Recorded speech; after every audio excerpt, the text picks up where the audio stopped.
Lo, bakit po paggabi tayo nangunguha ng halamang gamot? Hindi ba dapat sa umaga na lang? Nakakatakot po kaya. Tingnan niyo, ang dilim-dilim. Ikaw talagang bata ka. Okay lang maguha ng ganitong oras. Malamig at tahimik. Lolo, ano yun? Shh! Malamang ay baboy mo yan. Gumagala lang siguro. Sige, manguha ka na. Lo! Ano yun?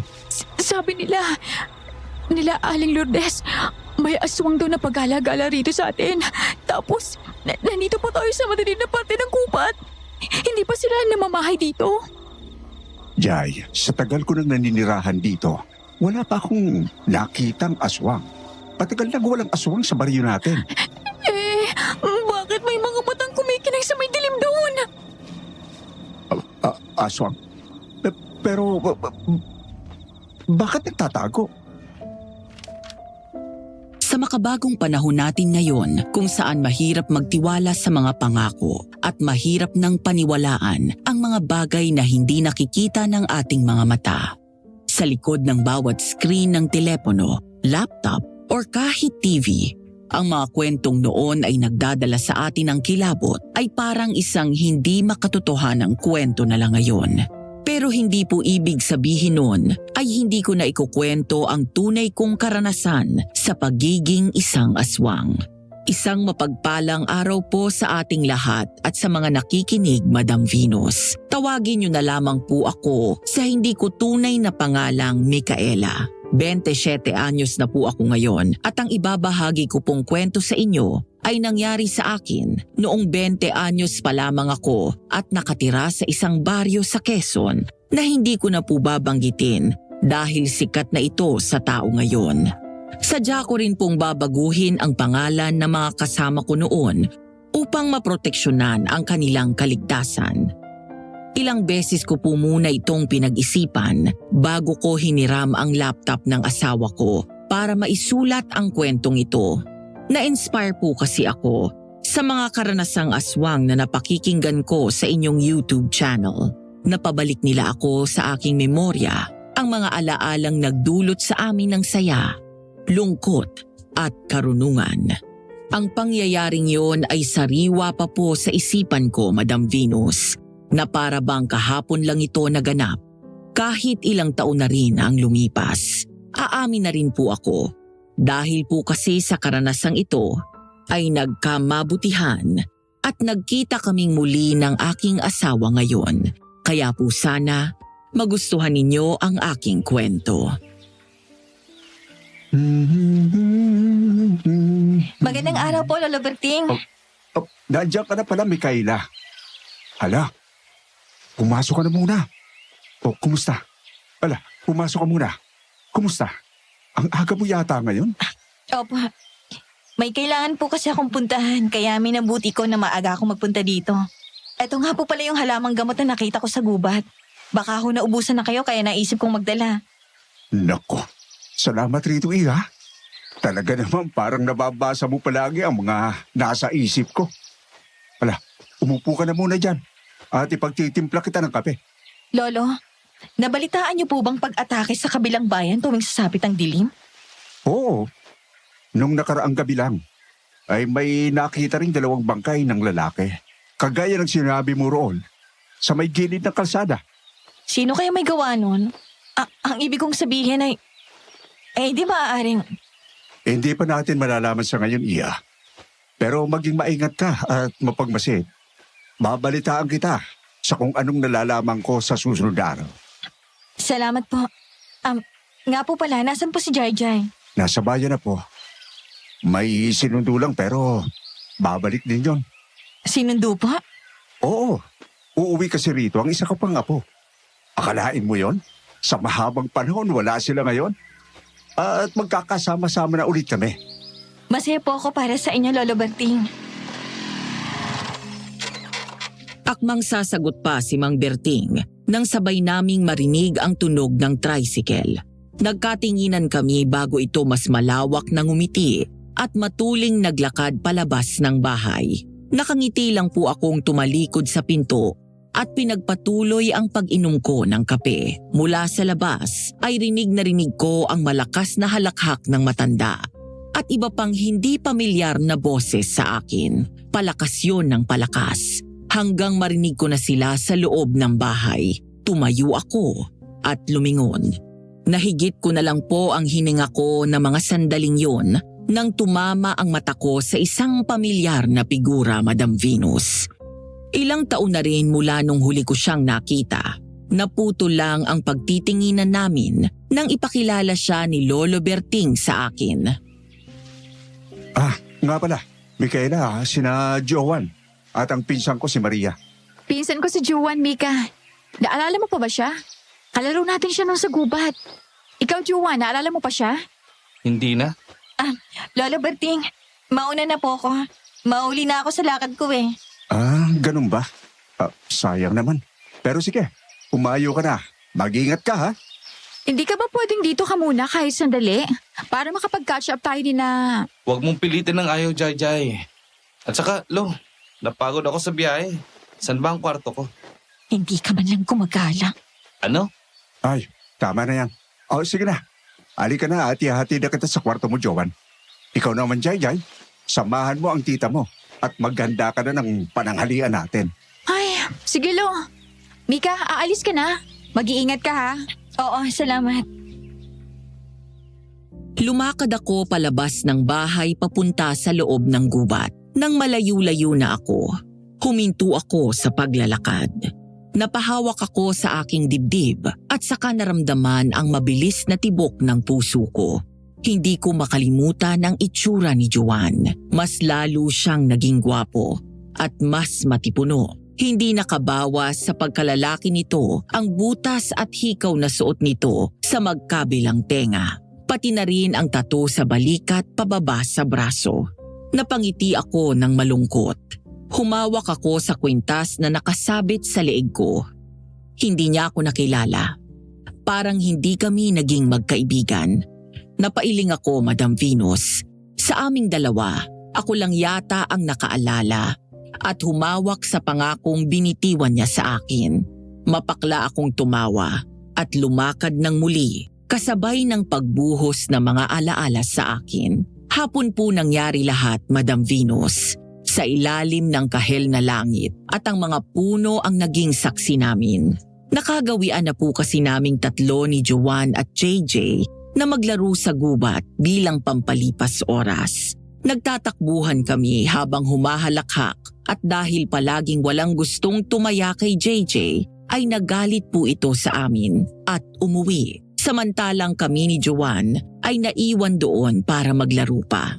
Nang magutom po kami dahil sa pagod, naghanap lang kami ng punong may bunga. Agad nakakita si Juan ng punong mangga, kaya naman pumitas ito ng para sa aming dalawa.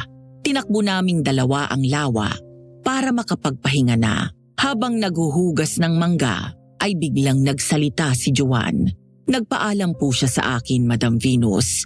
Aalis na raw po sila rito at magmamaynila. Unang beses kong naramdaman ang sobrang lungkot na yon. Parang biglang tumigil sandali ang pagtibok ng puso ko. Pero agad nabawi yon nang maglabas si Joan ng isang kumikinang na singsing. Maluwag pa sa akin yon. Isinuot niya sa akin ang regalo ng kanyang lolo sa kanya.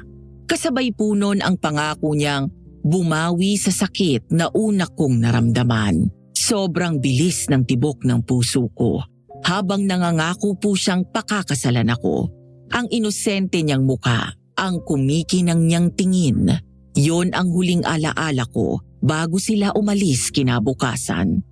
Hindi na ako nakapagpaalam sa kanya. Ang tanging tanda lang ng hapon pong yun, sa harap ng lawa, saksi ang kalangitan at mga puno sa pangako niyang pagpapakasal sa akin. Iyon na po yata ang isa sa masasayang alaalang palagi kong dala sa araw-araw, Madam Venus, na nagpapaalala sa akin na kung sino at ano po ako noon.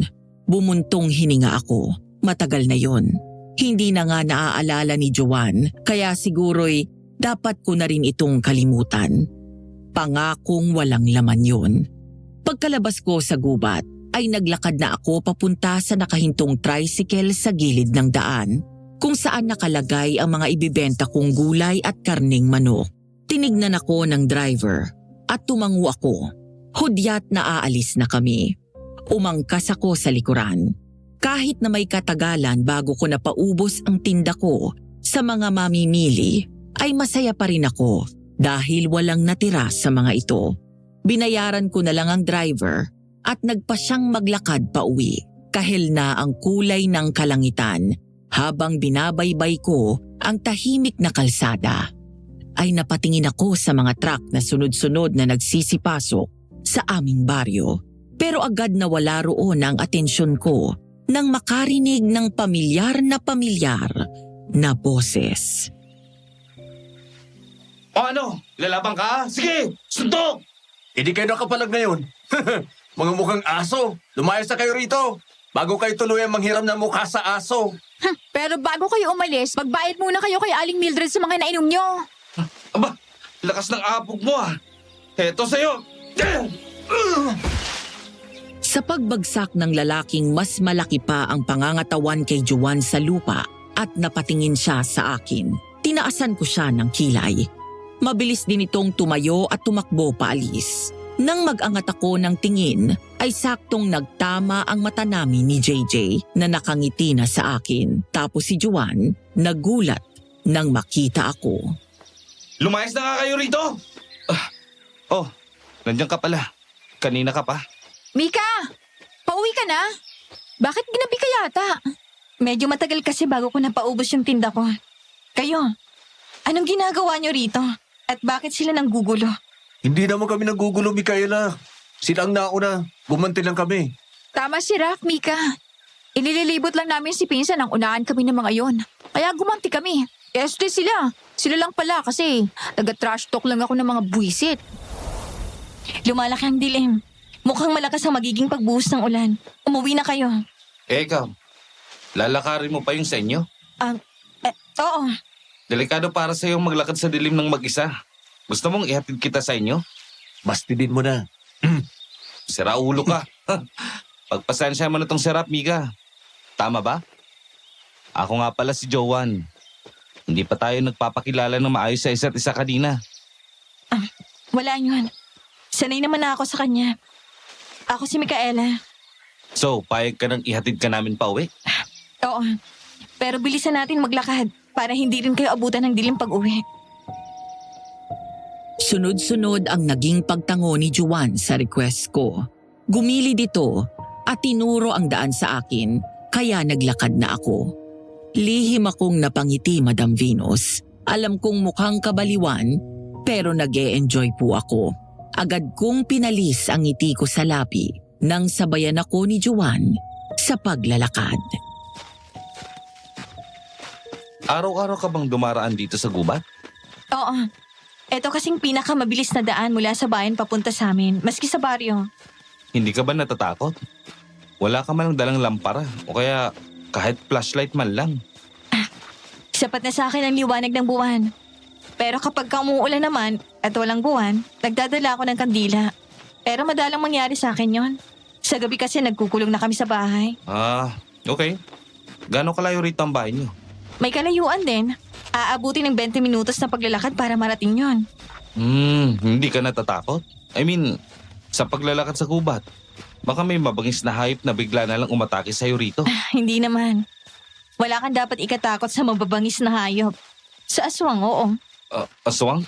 Oh, ano ba yung pinag-uusapan nyo? Aswang na. Micaela, huwag mong takutin ang bago kong kaibigan. Wala naman talagang aswang eh. Raf! Huwag mong sabihin, Jai, na naniniwala ka. Hindi totoo ang mga aswang. Gawa-gawa lang siya ng tao. Panakot sa mga batang ayaw umuwi sa gabi.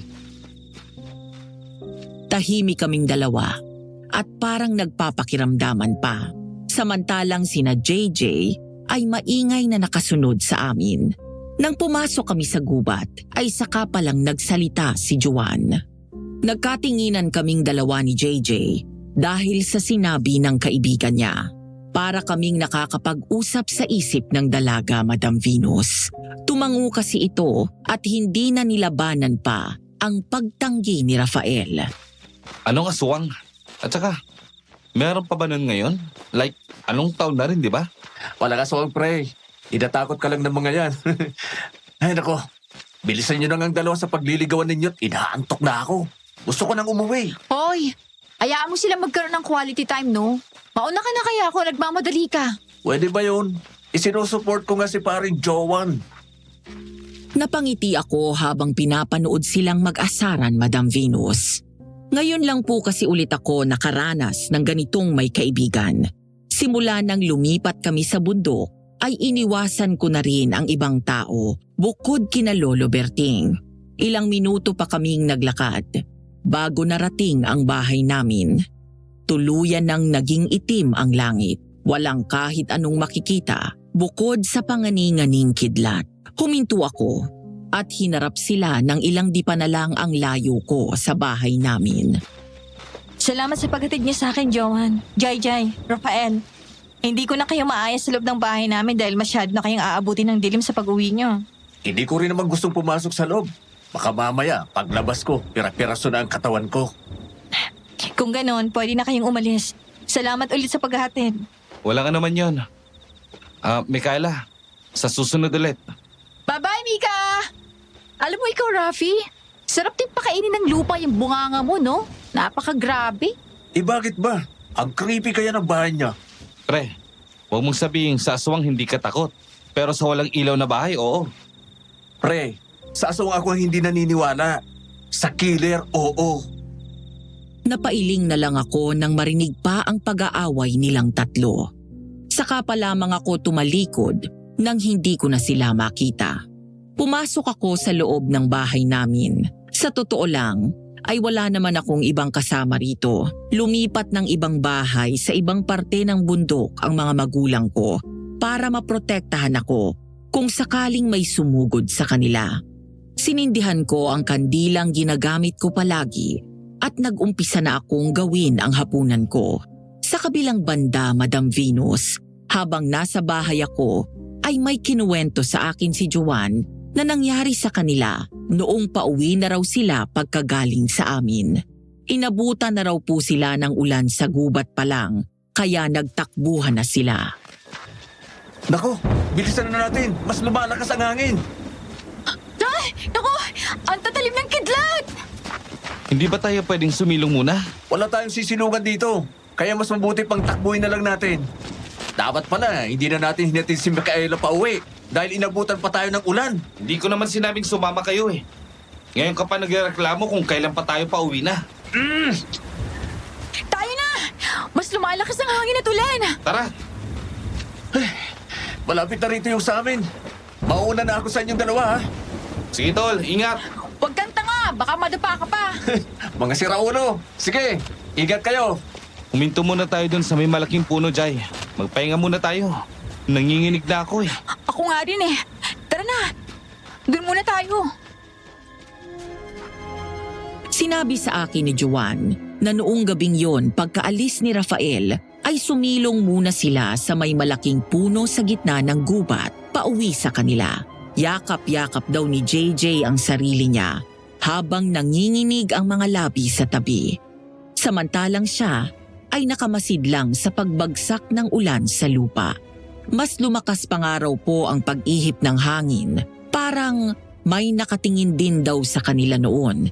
Kaya hindi niya magawang mapalagay. Wala silang dalang ilaw. Kaya purong dilim lang ang nakikita nila. Pero doon sa may gilid, kung saan mas nakapangingilabot ang dilim, kitang-kita ni Jowan ang pagkinang ng isang pares ng mga mata. Nanlaki ang mga mata nito. Hoy! Ano bang tinitingnan mo dyan? Nanuno ka pa? Kasi parang may nakatingin sa atin, Jai. Ha?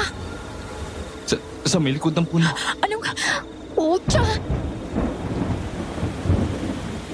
Hindi na natuloy ni JJ ang sasabihin niya dahil mula sa likod ng puno, lumabas ang isang malaking halimaw na wangis tao. Sobrang payat ng katawan na mahahaba. Nagkatinginan ang magpinsan na para bang tinatanong sa isa't isa kung pareho ba sila ng nakikita. Nakumpirma lamang nila yon nang malakas na umalulong ang aswang at umangil. Tumutulo pa raw ang laway nito at animoy gutom na nakatingin sa kanila. Gulat na gulat daw si Joanne sa nakita niya dahil mukhang bungo ng tao ang itsura ng nakakatakot na halimaw. May matatalim na pangil at mahahabang kuko na may tumutulo, hindi lang daw siya sigurado kung ano yun. Hanggang sa biglang tumakbo papunta sa kanilang gawi ang aswang. Mas lalo silang nakaramdam ng takot at pagkataranta. Shit! Ano yan? Aswang! Tumakbo ka na! Hayop! Saan galing ang isang yung Jai? Hindi ko alam! Basta, bilisan mo bago tayo maging hapunan! Sa sobrang bilis nga raw ng pagtakbo nila Madam Venus, ay naiwan pa ni Joanne ang tsinelas niya sa daan. Hindi na niya nabalikan dahil humahabol sa kanila ang aswang na tumatalon pa raw sa mga sanga ng puno para makahabol lang sa kanila. Hanggang sa makita na nila ang bahay. Mula doon ay nakita raw sila ni Lolo Berting na agad sumalubong. Ay, Diyos ko. Ano nangyari sa inyo? Bakit basang-basa kayo ng ulan? Tsaka tumatakbo kayo. Gayong pwede kayong madisgrasya. Aswang Lo. Ang huli raw na natatandaan ni Joanne ay ang pagsabi niya ng aswang. Tapos noon ay unti-unti nang dumilim ang paligid niya at nawalan siya ng malay. Nang muli siyang magising, ay namulatan niya ang kanyang pinsan. Ano nangyayari? Bakit ako? Ano to? Mga dahon-dahon? Joanne, mabuti na lang at gising ka na. Sandali, huwag ka muna masyadong kumilos ha. Tatawagin ko lang si Lolo. Lolo! Lo! Gising na si Joanne! Ano ba tong mga dahon na to? Ang weird. Oh, ano ba yan? Jai, kababae mong tao, daig mo pang lalaki kung makasigaw. Di naman ako bingi. Joanne, apo, mabuti at gising ka na. Kumusta ang pakiramdam mo? Alos wala na rin siyang lagnat, Lolo. Painumin mo na lang po siya ulit nung pinagkatasan. Nang maya-maya, tuluyan na siyang gagaling. Masakit ang ulo ko pero ayos naman na po. Ano po bang nangyari? Anong ipapainom niyo sa akin? Ano yung nakita ko kagabi? Aswang? Oo, Joanne. Aswang ang nakita mo kagabi. Aswang ang humabol sa inyo ng pinsan mo. Oh, hindi naman sila totoo?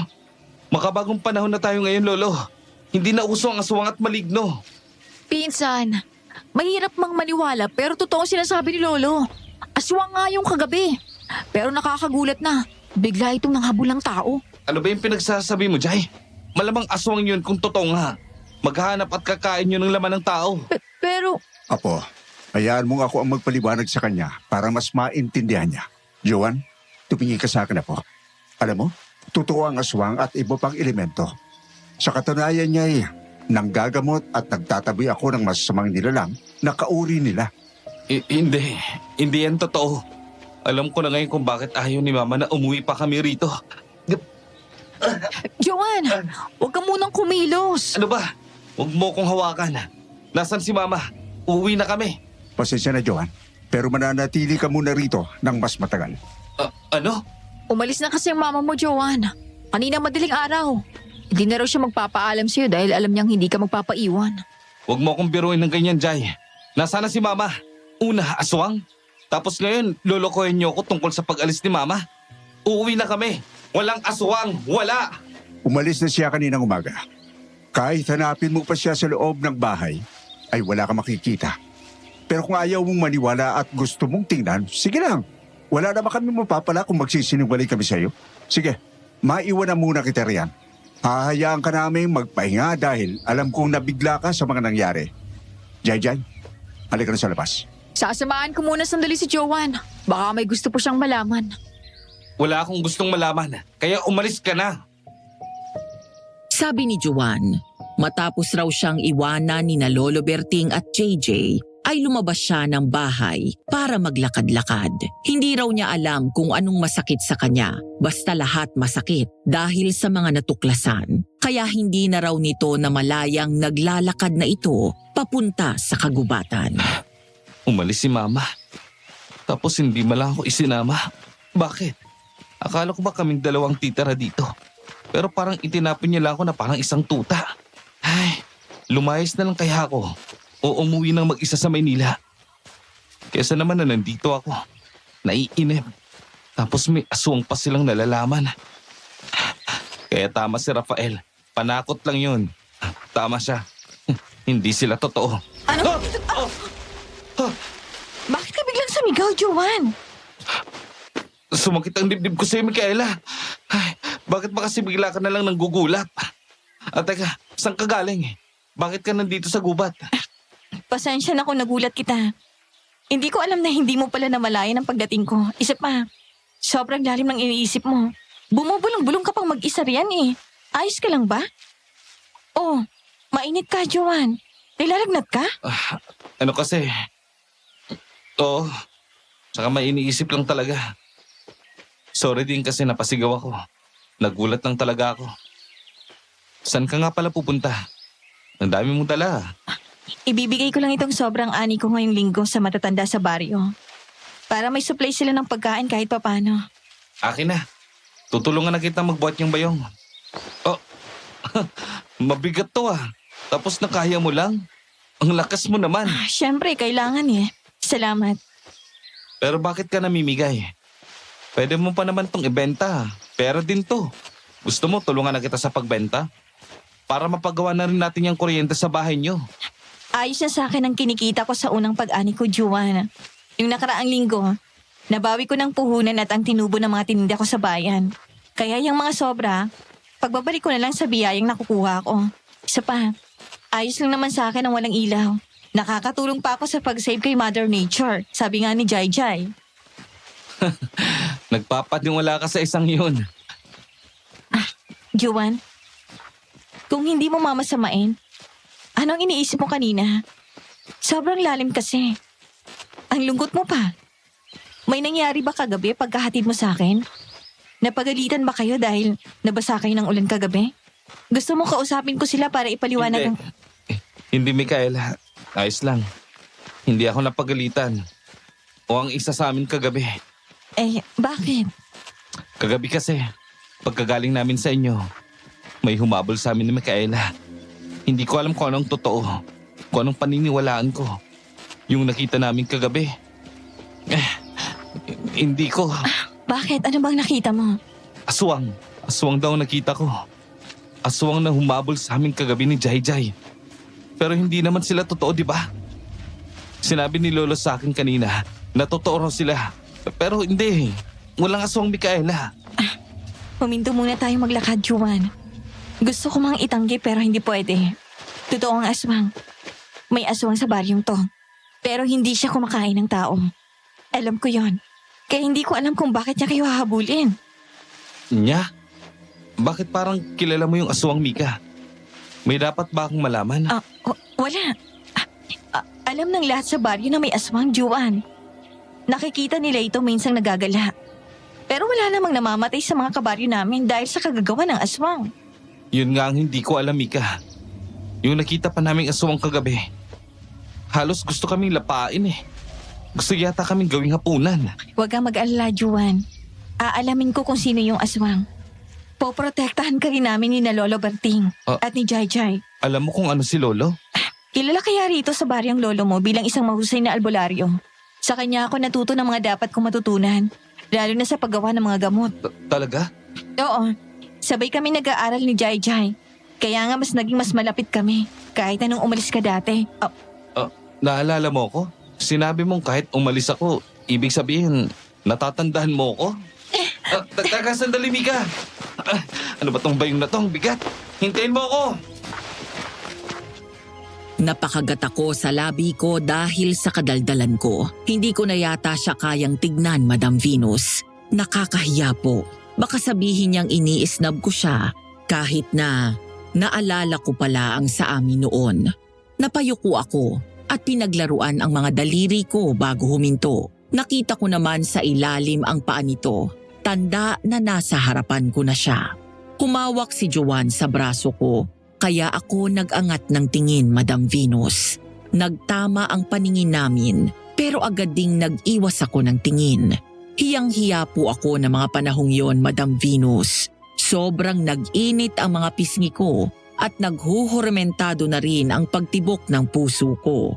Lalo na po noong iniangat ni Joanne ang mukha ko. Naalala mo ko, Mika?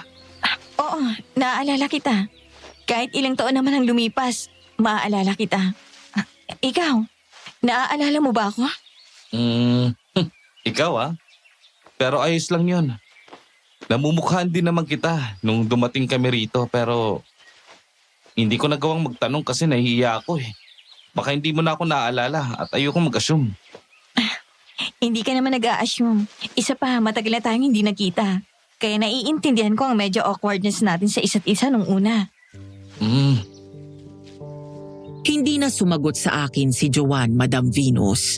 Bumaba po ang tingin nito sa mga labi ko at parang naeengganyo o mas magandang sabihing naengkanto sa pagkalamlam na mga tingin nito sa tuwing ibabalik niya ang tingin sa aking mga mata. Pero alam mo, Mika, mas maganda ka ngayon. Sobrang ganda mo. Gwapo ka rin naman, Joanne. Para kang bad boy na si Dao Mingse, yung pinapanood namin ni Jai tuwing hapon sa may tindahan ni Aling Krising. Gusto mo pala yung katulad niya? Huwag ka mag-alala. Ikaw lang magiging sunshine ko. Sabay kaming natawa ni Joanne sa sinabi niya. Nanonood din pala ang loko ng Meteor Garden. Pagkatapos ng ilang minuto ay humiwalay sa akin si Joanne at nagpatuloy na kaming maglakad. Nito ko lang napagtanto na nasa gitna na pala kami ng gubat, malapit sa may lawa, kung saan siya noon nangakong papakasalan niya ako. Pero aaminin ko, Madam Venus, umasa po ako. Umasa po akong maalala ni Joanne ang pangako niya sa akin noon, kahit po banggit lang sana. Pero mukhang pangakong pambata lang po talaga yon. Buong tanghali po yata ang ginawa lang namin ay mamigay na mga gulay sa matatanda sa amin. Sobrang tuwa at maraming pasasalamat ang nakuha namin ng araw na yon dahil bukod sa pagkain ay tumulong din kami sa kanila. May mga kailangang itayong kawayan o kaya simpleng paglilinis ng bakuran ay pinagtulungan namin. Kaya dapit hapon na noong makauwi kaming dalawa. Pasensya ka na at masyado ka napagod ngayong araw, Joanne. Pero maraming salamat sa pagtulong mo sa akin. Wala yun. Masaya naman ang ginawa natin ngayong araw eh. Marami tayong natulungan. Oo nga eh. Pero kung gusto mo, magmerienda tayo mamaya sa madadaanan nating turo-turo. Kahit wag na. May pagkain din naman sa bahay. Sigurado ka? Minsan lang ako manlibre kaya pumayag ka na. Oo nga, ang kulit. Pero di bale, next time na lang. Palagi naman na akong sasama sa'yo para mamigay ng gulay sa matatanda. Sigurado ka? Oo, nagustuhan ko kasi ang ginawa natin kanina. Kaya hindi pa naman ito ang huli.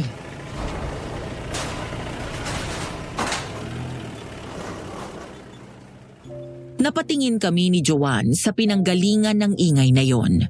Nakita ko at ilang mga tao na ang naglalabas ng gamit mula sa isang malaking truck papasok sa loob ng malaking bahay na wala nang nakatira. Nagsalubong ang kilay ko, Madam Venus, dahil po sa pagkakaalam ko'y matagal nang walang nakatira doon at walang anak ang dating may-ari ng bahay.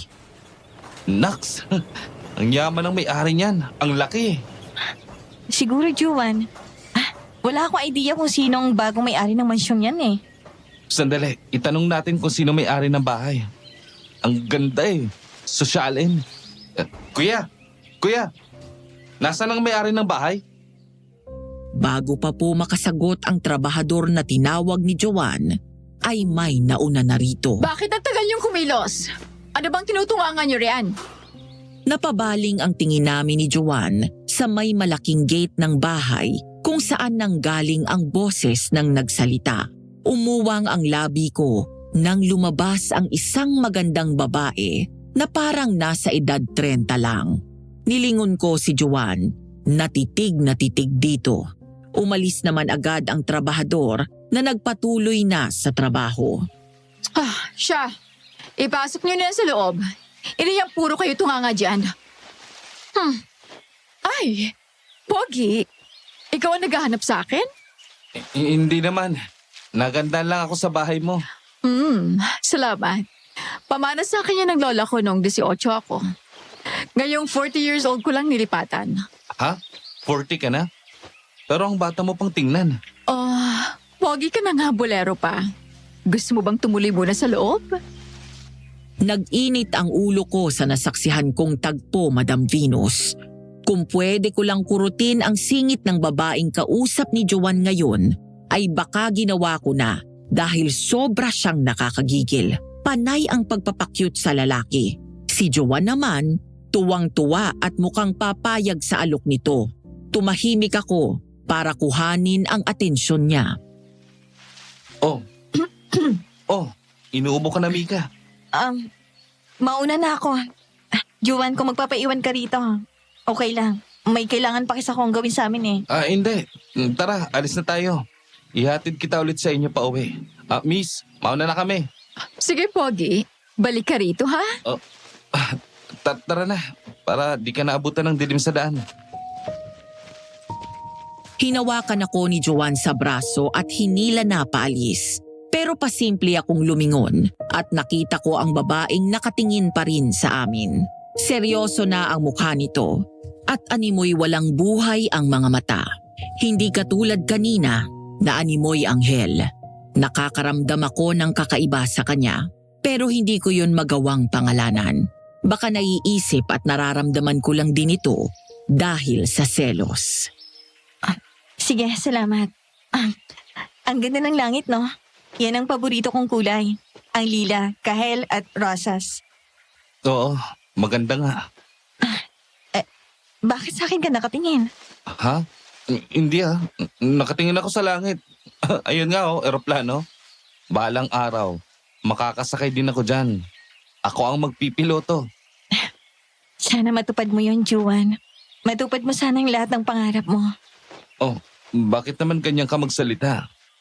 Hindi ka ba magkokolehiyo? At saka, wala ka bang balak umalis dito sa baryo ninyo? Alam mo, mas malawak ang mundo paglabas mo rito. Mas maraming magagandang tanawin na makikita ka sa Maynila. Hindi na kasi ako makakaalis dito, Juan. Nakatali na ako sa baryong to habang buhay. Bakit? Anong ibig mong sabihin? Bago pa po matuloy ni Joan ang sasabihin niya, ay bigla kaming napatigil sa isang malakas na sigaw galing sa loob ng gubat. Sabay kaming napatingin doon bago nagkatinginan sa isa't isa.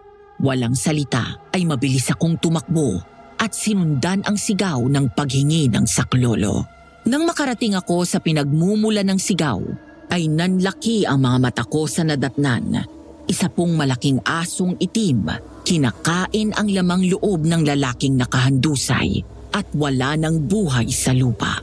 Mabilis akong nagtago sa isang malaking puno. Tinatambol ng malakas ang dibdib ko dahil alam ko kung ano yun. Nasa pinakamadilim kaming parte ng gubat. Isa ito sa hindi napapasok ng tao dahil walang liwanag ang nakakapasok. Dahil sa malalaking dahong tumatakip sa kalangitan. Mabilis na nakahabol sa akin si Joan, hinihingal, nanlaki ang mata nito at kitang-kita nito ang ginagawa ng aswang sa pobreng lalaki. Mabilis ko siyang hinila sa tabi ko. Diyan! Ano yun? Huwag kang maingay, Juan. Ano yun, Mika? Aso? Hindi yun aso. Aswang ang isang yun, kaya please, huwag ka muna magsalita. Baka marinig niya tayo at makita. Umalis na tayo rito. Hindi muna, Juan. Kailangan mo na siyang umalis. Natigilan po ako ng mga sandaling yon, Madam Venus, dahil naramdaman ko ang biglang pagbabago sa kilos ng aswang na kumakain sa likuran namin. Sumilip ako sa puno.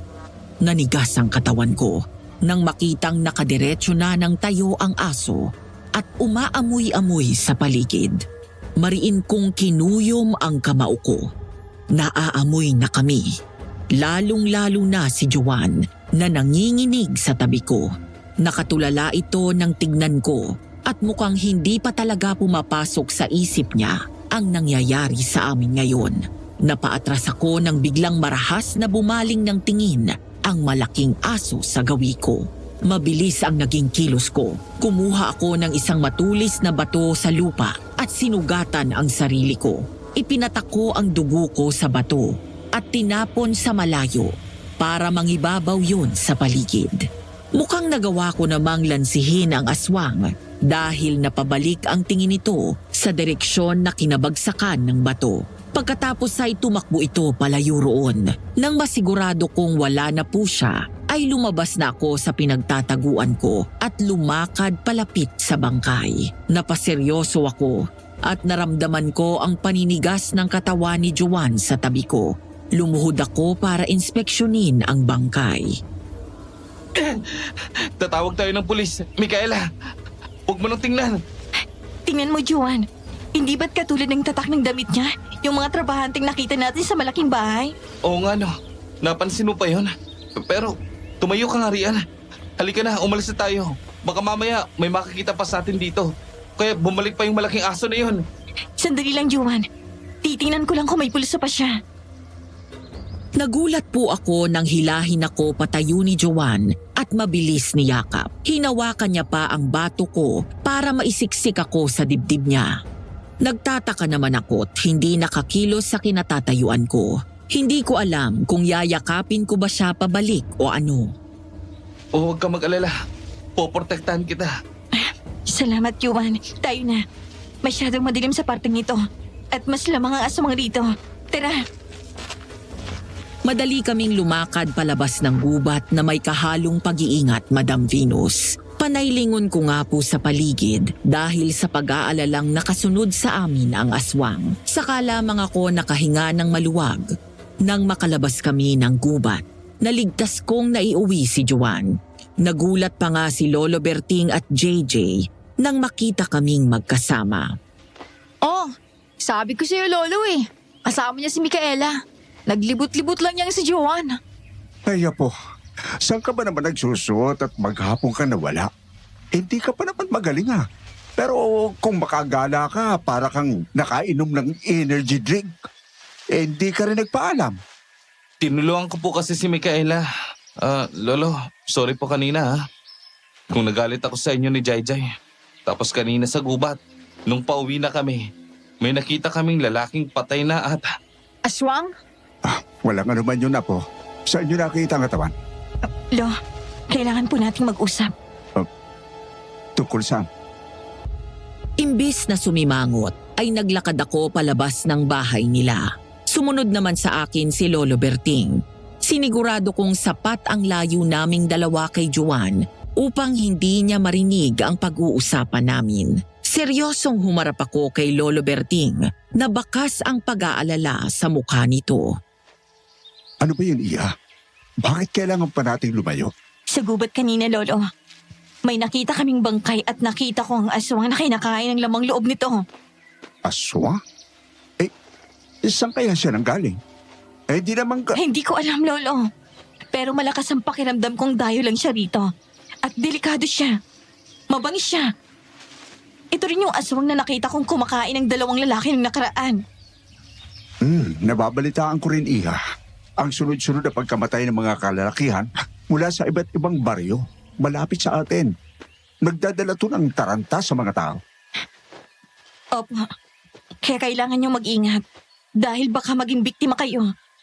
Aalamin ko po kung sinong aswang na yon at kung bakit siya nangguguli sa atin dito. Babalikan ko po kayo pagkatapos para balitaan. O sige, mag-ingat ka, Iha.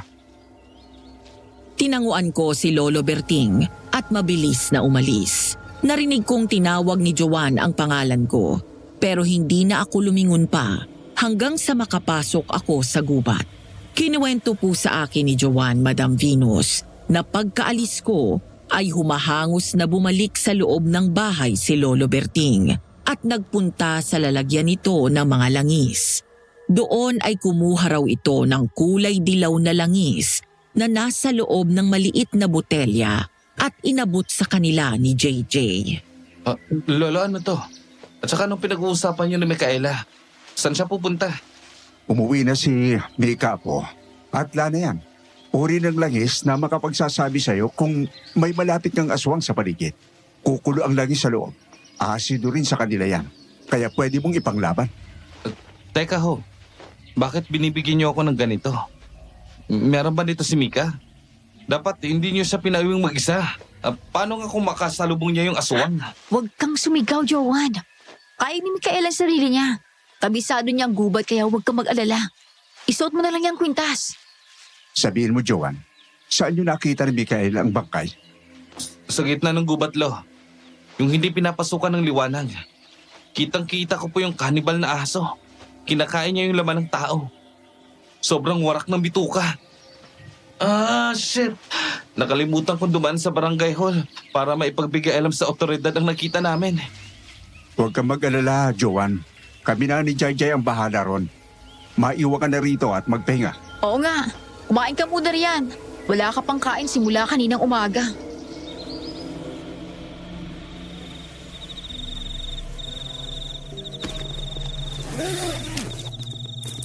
Bakit niyo dalang mga yan? Ano yan? Buntot pagi? Pagkatapos namin magpunta sa barangay hall, diretso na naman sa pagroronda. Kailangan masigurado na hindi na makakapambiktima ang aswang na yon. Magandang panlaban sa aswang ang buntot pagi. Bawang at asin kaya kami magdadala. Sasama ako, lo. Gusto kong makatulong sa inyo. Delikado, pinsan. Dumito ka na. Hindi. Bukas na ang mga mata ko sa ganitong bagay. Hindi niyo pwedeng itago to sa akin. At gawin akong bata na walang maintindihan. Joan, kapag pinasok mo to, hindi ka na pwedeng tumalikod ulit. Habang buhay mo na rin dadalhin ang mga malalaman mo dito. Tanggap ko po. Nasabi rin po pala sa akin ni Micaela na tinuturuan niyo sila ni Jai sa panggagamot. Gusto ko rin pong matuto. Isalin niyo po ako sa kanila. Ayun! Pumayag ka na, Lo. Sige. Kapag natapos natin ang suliranin sa aswang na gumagala at pumapatay ngayon, ay saka ko na kayo tuturo ang tatlo. Sabi ni Joan, sapat na ang narinig niyang pagsang-ayon ni Lolo Berting na turuan sila. Kumuha rin ng ilang kagamitan bago sila nagpunta sa barangay hall. Nang sabihin daw po nila sa mga tao roon, ang nakita sa gitna ng gubat ay natakot at napuno ng pangamba ang mga tao roon. Dali-dali raw pong tumawag ng pulis ang mga ito at sinamahan naman nilang dalhin sa lugar ng pinangyarihan ng krimen. Kaya naman ang tahimik na gubat ay nabulabog ng maingay na sirena ng pulis at kulay pula at asul na liwanag. Napatingin ako kay Lolo Berting na nasa gilid. Nakapikit ito at animoy nagdadasal. Napasandal ako sa katawan ng puno. Ayos ka lang. Oo, medyo naninibago lang. Anong ginagawa ni Lolo Ron? Dinadasalan niya ang lupa para mahanap ng espiritu nung namatay ang daan. Palabas sa kagubatang to. Para hindi siya habang buhay na makulong dito at maging masamang elemento. Humihingi rin siya ng tawad sa nangangalaga ng gubat. Meron ka nun dito? Oo, may nakatirang mga elemento riyan. Mabubuti rin sila pero mabuti na magbigay galang. Lalo pat nagulong tahanan nila. Okay. Siya nga pala. Nakita mo ba si Micaela ngayon? Pwede ba natin siyang puntahan sa kanila para masiguradong ayos lang siya? Ba, bakit mo inaalala si Micaela? Sa totoo lang, kanina ko pa napapansin na bukang bibig mo siya at ang kaligtasan niya. May gusto ka sa kanya, no? Wala. Hindi ba masamang maging concerned ka sa kaibigan mo? Ay! Sige, kunwari, naniniwala ako sa iyo, pinsan. Pero payo lang ayusin mo. Dahil maraming bitbit na bato sa buhay ni Micaela. Kapag yun umiyak, lagot ka. Mga apo, tayo na. Nakausap ko na ang mga pulis. Sila na raw ang bahala rito. Magronda na tayo.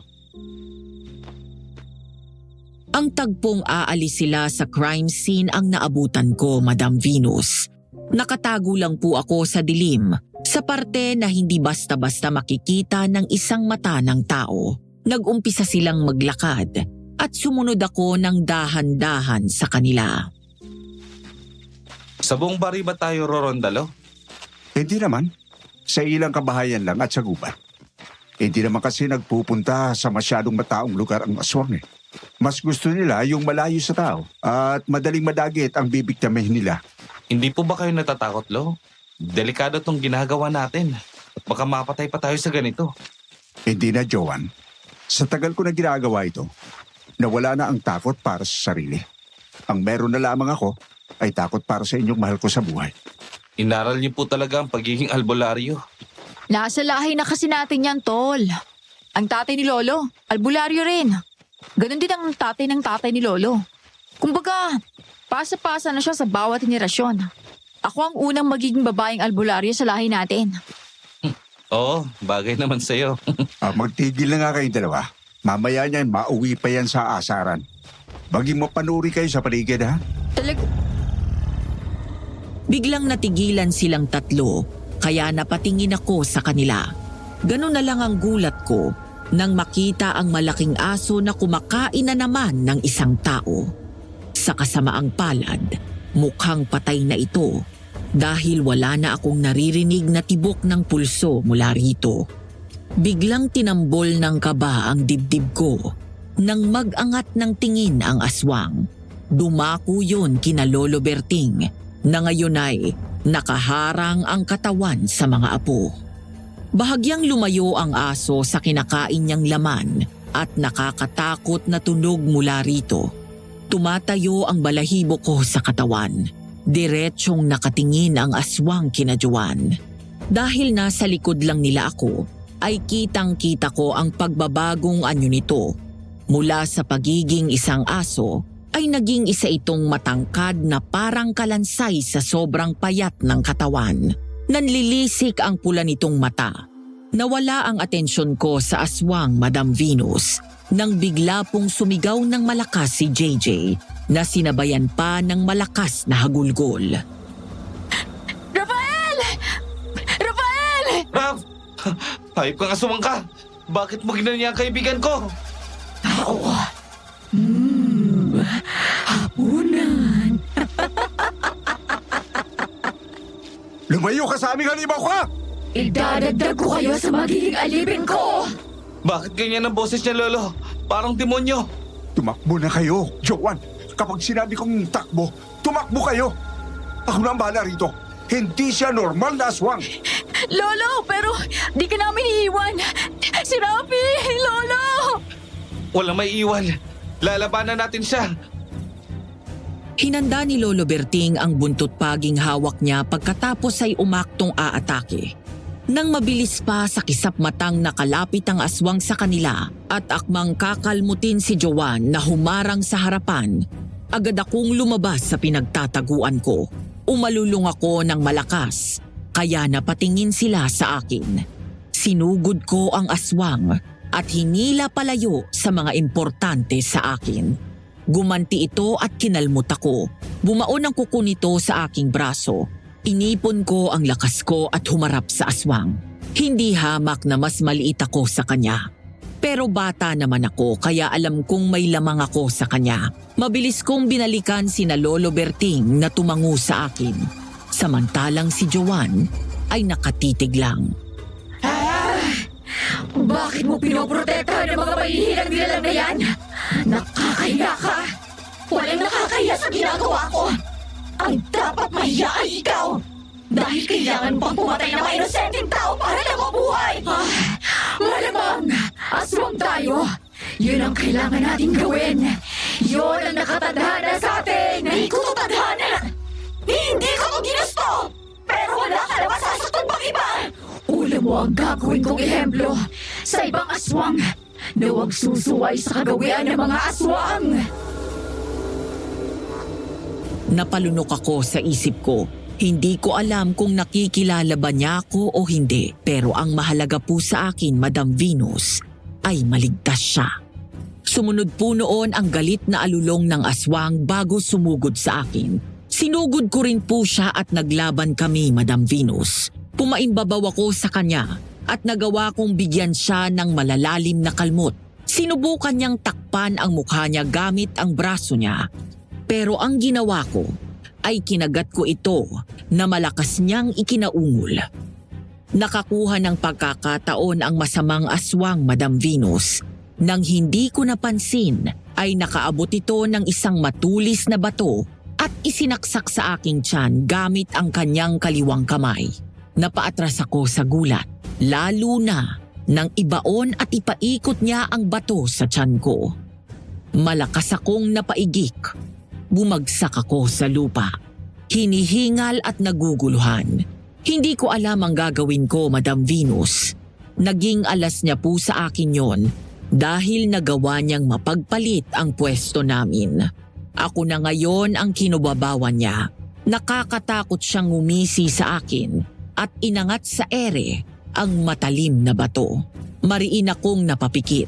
Handa na sana ako sa katapusan ko nang biglang uminda ng sakit ang aswang. Nang magmulat ang mata ko, nakita ko si Joanne na hawak ang buntot pagi.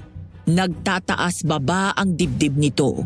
Galit na tumingin ang aswang sa binata at akmang susugurin nang hawakan ko ang mga paa nito. Kumilos naman sina Lolo Berting at JJ. Pinalibutan nila ng asin ang aswang para hindi ito makaalis. Pero bago pa nila mabuo ang bilog, ay marahas na itong kumawala sa akin at lumayo. Nagliliyab sa galit ang mga mata nitong nakabaling sa aming dalawa ni Joanne. Magsisisihan yung ginawa niyong to sa akin! Magsisisi kayo! Nang hihina na po ang buong katawan ko, Madam Venus, gustuhin ko mang tumayo at tumakbo bago ako magpalit ng anyo ay hindi ko magawa dahil sa pagod at dugong umaagos palabas ng katawan ko. Nang hihina akong bumagsak sa lupa, medyo nahihilo na rin ako pero narinig ko pa rin ang isang pagsinghap ng magkatawang tao ako. Lumuhod po sa harapan ko si Lolo Berting at pinunit ang damit niya. Saka pinantakip yun sa sugat ko. Hindi ko na nagawang mahiya kahit kitang-kita nila ang nakalantad kong kahubaran. Sa tuwing magbabagong anyo kasi ako, ay kailangang walang damit dahil nasisira lamang yon. Kaya wala rin akong saplot kung babalik sa pagiging tao. JJ, dinan mo rito para mapigil ang pagdurugo. Joanne, anong tinatayo mo riyan, apo? Tulungan mo akong buhati si Micaela. Kailangan malapatan natin ang lunas ang sugat niya. Huwag na, Lo. Lo, ako nang bubuhat. Pero damitan muna natin siya. Wala akong damit na! Narito ang damit ko. Isuot natin sa kanya. Tulungan mo ko. Joanne. Kailangan siyang madala sa ospital. Hindi pwede! Paano mo ipaliliwanag sa mga doktor kung ano nangyari sa kanya? Sa bahay mo siya dalhin. Ituturo ko ang pinakamabilis na daan. Umiikot na ang paningin ko sa paligid, Madam Venus. Ang huli ko na lang natatandaan ay umangat ang katawan ko sa lupa, kasabay ng pagsakop sa akin ng dilim. Hindi ko alam kung ilang oras akong walang malay dahil nagising na lang ako nang maliwanag na sa labas ng bahay. Napabangon ako pero agad ding napaigik.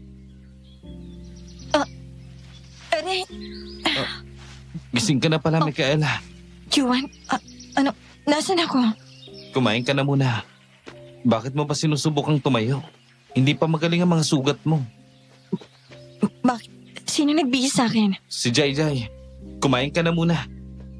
Inalalayan ako ni Joanne na humiga muli sa papag. Tinignan ko ulit ang suot kong damit. Kulay puti itong bestida.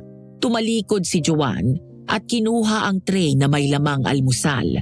Nagsalubong ang kilay ko nang makita ang iba't ibang lamang loob ng manok na nakaihaw. Hindi ko alam kung anong gusto mo kaya binili ko lang lahat kanina sa nag-ihaw. Salamat. Walang anuman. Ang ganda mo sa suot mong damit. Salamat. Para kang ikakasal sa ganda mo. Pakakasalan mo na pa? Hindi sumagot si Joanne. Bagkus nag-iwan ito ng tingin sa akin. Tumango ako at pinilit na ngumiti kahit na parang binibiyak sa maraming piraso ang puso ko. Pagkatapos ay huminga ng malalim. Nasaan si Lolo Berting? Kailangan ko siyang makausap. Nasa labas sila ni Jayjay. Ipapaliwanag mo ba sa akin ang nangyari? Ang nangyari sa'yo. Micaela, naging aswang ka. Ano bang gusto mong malaman? Yung totoo. Micaela, nagsinungaling ka sa akin. Hindi ako nagsinungaling. Hindi ko lang sinabi kung ano talaga ako. Tsaka hindi ka rin naman nagtanong kaya ayos lang. Huwag kang umasta na para bang pinagtaksilan kita. Maaari mo bang tawagin si Lolo? Kailangan ko siyang kausapin. Sandali. Lo! Gising na si Micaela! Micaela, kumusta ang pakiramdam mo, iha? Malalim ang natamo mong sugat, kaya nag-aalala akong matagal niyang gagaling. Ayos lang, Lo. Ano pong nangyari sa aswang? Nakita niyo ba siya? Ilang oras akong tulog. Hindi oras, iha. Jowan, di mo ba sinasabi sa kanya? Hindi pa po. Ano ba yung pinag-uusapan niyo? Naguguluhan ako. Hindi ka lang oras nakatulog, Micaela. Mahigit 2 araw kang tulog. Nag-aalala na nga kami sa iyo eh. 2 araw? Ano? Masyado kang napinsala ng aswang na nakalaban mo, iha. Bawat kalmot niya ay 1 araw ang tinagal bago gumaling. Lalo naman ang sugat mo sa tiyan na halos hindi pa naghihilom. Pero gumawa ako ng bagong lunas. Subukan mong inumin para makita natin kung epekto ba sa'yo. Hindi na, Lo. Anong balita sa aswang? Baka Kumalma kami, Kayla. Sa loob ng 2 araw, ay parati kaming nagdoronda sa gabi. Tahimik naman ang paligid at walang napapabalita pang namatay dahil sa aswang. Mukhang tumakas na ang aswang. Nalaman niyang may ibang aswang na nakatira rito. Kaya hahanap siya ng bago niyang paglulunggaan. Mabuti naman kung ganun, Lolo. Pero para mas makasiguro tayo, aalis muna ako. Lilibot ako. Pero hindi ka pa magaling. Sapat ang lakas ko, Juan. Hindi ko na hinintay pang makasagot si Juan. Kumilos na ako at bumaba sa papag na higaan at lumabas ng kanilang bahay. Hindi naman nakipigil si Lolo dahil alam niyang wala siyang magagawa. Kailangan kong masigurado ang kaligtasan ni Juan at ibang kabaryo namin. Gubat ang una kong pinuntahan sa lugar kung saan kami nagkaengkwentro. Baka may makita pa akong bakas na makapagtuturo sa akin kung sino ang aswang na yon. Habang binabaybay ko ang daan, ay napatigil ako nang maramdamang parang may nakatingin sa akin. Ngunit nang lumingon ako, ay wala naman akong nakita. Sa kabilang banda, naikwento sa akin ni Jowan ang mga nangyari sa kanila sa bahay pagkaalis ko. Lumabas din pala ang lolo para makapag-isip-isip daw tungkol sa mga pangyayari. Nakarating daw ito sa may malaking bahay sa sobrang pag-iisip. Na-realize na nga lang daw nito na sobrang layo niya na noong tinawag siya ni Olivia. Oy, ikaw pala yan. Kumusta? Oo. Jowan nga pala. Sobrang formal naman. Shake hands pa. Pero sige. Ako si Olivia. Ayos lang yun. Saan ka nga pala pupunta? Ang init-init. Mangingitim ka niyan. Dyan lang sana. Maghahanap na makakatulong sa akin na magbuhat ng ibang kahon. Papunta sa 2nd floor. Akala ko kasi kaya ko na, kaya hindi ko na pinabuhat sa mga trabahador kahapon. Ganun ba? Sige, tulungan na kita. Saan ba nakalagay? Ayun! Thank you talaga ng marami, Joan. Halika, pumasok ka. Nasa loob kasi, sa may sala. Pagpasok daw nila sa loob ng bahay, ay sumalubong agad kay Jowan ang maraming kahon na halatang hindi pa nabubuksan dahil nakasarado pa ang mga yon. Ito ba yung mga bubuhatin? Oo, sana eh. Lahat kasi yan para sa 2nd floor. Diyan lang iniwan ng mga gumagawa. Sige. Dadalhin ko na to ha. May specific bang kwarto na dapat paglagyan? Wala naman. Kahit saan mo na lang ilagay doon. Ako nang bahala mamaya na magpasok. Sige. Ang gagaan naman pala ng mga gamit na to. Ano kayong laman ito? Ang ganda naman pala sa loob ng bahay. Creepy lang kasi. Di nakabukas ang mga bintana. Ayan. Para masarap ang trabaho at hindi masyadong mainit kapag nagbubuhat. Ang ganda ng view dito. Kitang-kita ang gubat Joanne, ito nga pala yung tubig. Kapag may kailangan ka pa, pwede kang tumawag sa akin. Salamat, Miss Olivia. Binuksan ko nga pala po itong bintana para pumasok yung sariwang hangin na galing sa labas. Ayos lang. Nagustuhan mo ba ang bahay ko? Oo, ang ganda nga eh. Siya nga po pala. Bakit mag-isa lang po kayong nakatira dito? Wala po kayong asawa? Ang laki-laki ng bahay niyo tapos mag-isa ka lang? Di ka ba nalulungkot? Gusto mo bang maging asawa ko, Joanne? Para may kasama na ako. Ha? Joke lang, ikaw naman. Masyado kang paniwalain. Wala akong asawa kasi wala pa naman akong nakikilalang papantay sa standards ko. Tsaka, okay lang sa akin na mag-isa rito. Kaya may kasama nga, palagi ko namang kaaway. Ikaw, saan ka ba nakatira? Ako? Sorry na.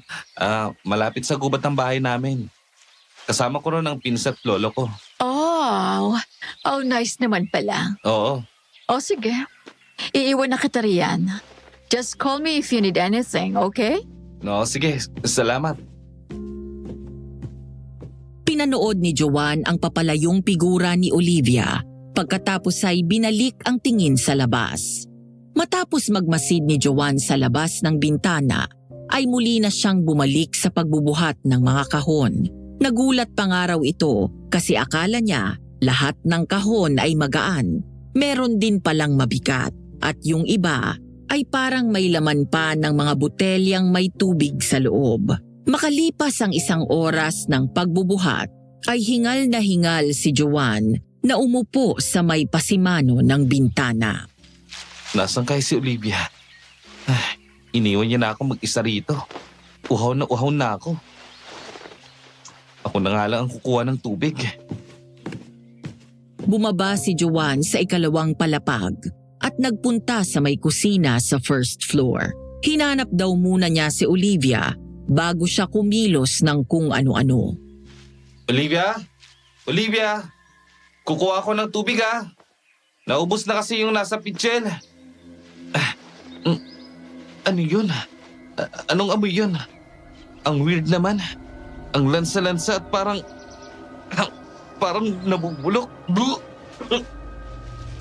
Hinintay daw muna ni Joanne ng ilang minuto bago sumagot.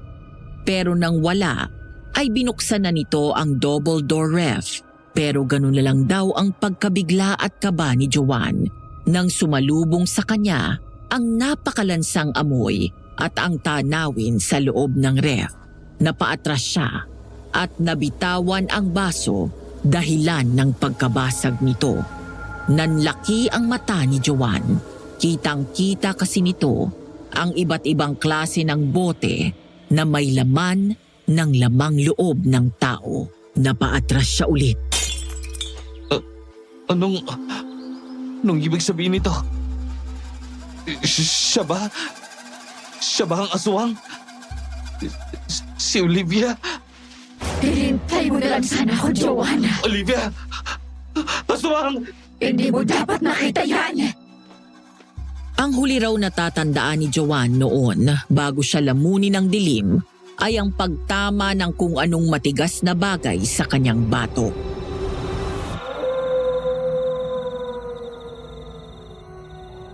Madilim na ang kalangitan nang magpasya akong umuwi na kina Joanne. Sa kanila na muna ako uuwi hanggang hindi pa nakikilala kung sino ba talaga yung aswang o kung talagang nakaalis na to sa baryo namin. Ngunit pagdating ko roon ay nagulat pa ako nang makitang hindi mapakali sina Lolo Berting at JJ na nasa sala nila. Kumunot ang noo ko. Lo? Jai? Bakit ganyan ang itsura niyo? May nangyari ba? Si Joanne kasi kaninang umaga pa wala rito. Sumunod yata sa iyo, Pales. Pero hanggang ngayon wala pa rin siya. Nag-aalala na ako, Mika. Paano kung may nangyaring masama sa kanya? Naalala ko yung nangyari kay Rafael. Baka mangyari rin sa pinsan ko yun. Hindi pwede yan. Saan ba siya nagtungo? Hindi ko siya napansing nakasunod sa akin. Sa gubat ako pumunta. Hindi namin alam. Kung ganun po, lalakad na muna ako. Hahanapin ko siya. O mas magandang magtulungan tayo sa paghahanap. Mas mabilis natin siyang makikita.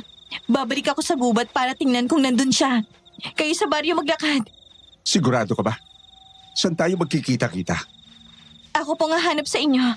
Kung gano'n, tara na!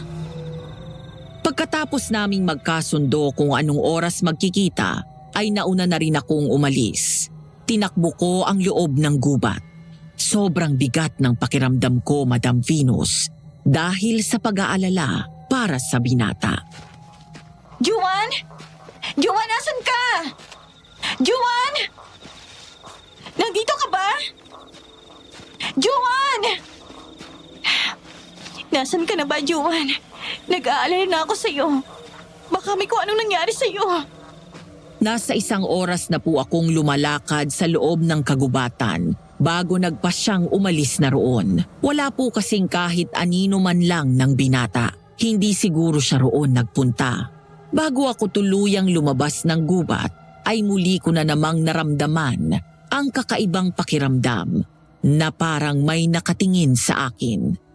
Tinignan kong muli ang paligid ko.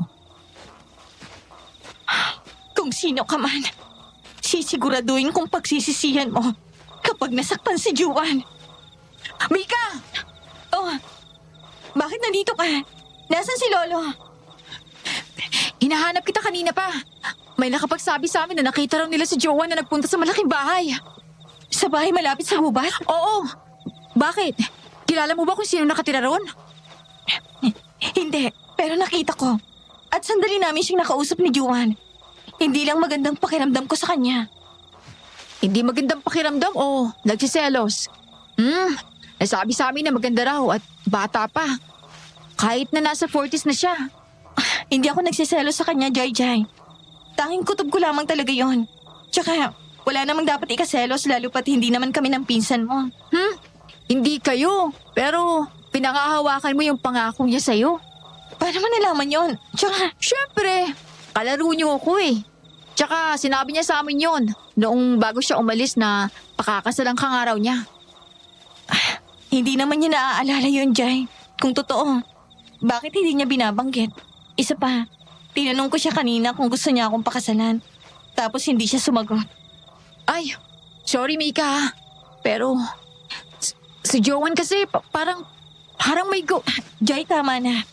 Wala ka namang dapat ihingi ng sorry sa akin. Ayos lang.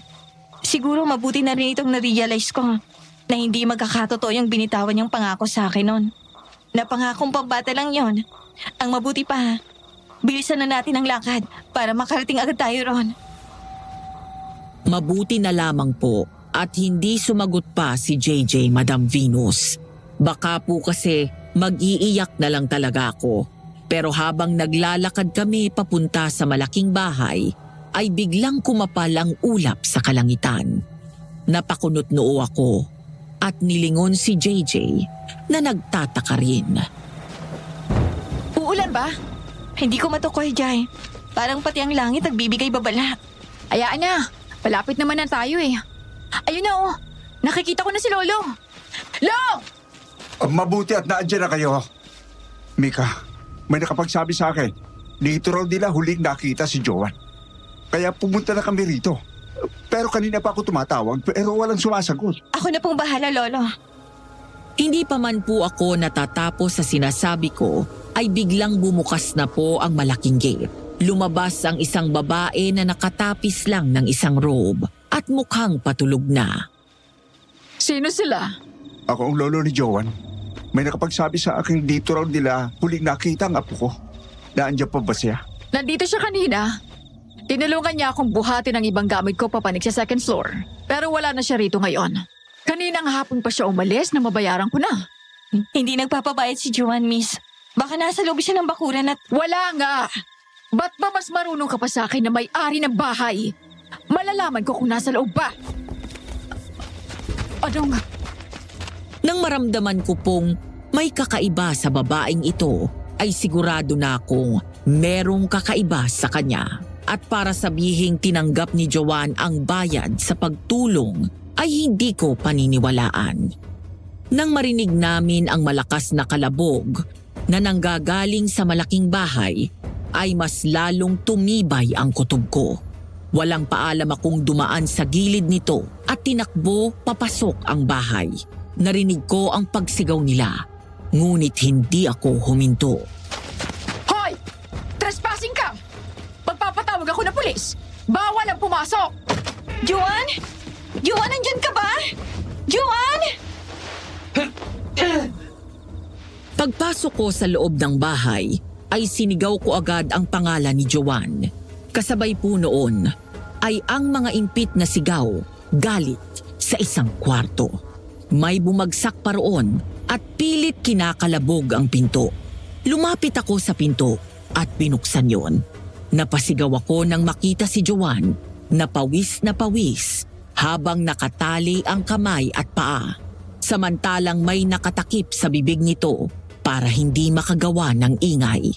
Tinakbo ko ang pagitan namin at lumuhod sa harap niya. Inalis ko ang nasa bibig nito. Juan? Ayos ka lang ba? Anong masakit sa'yo? Aswang si Olivia, Mika. Siya ang aswang. Ano?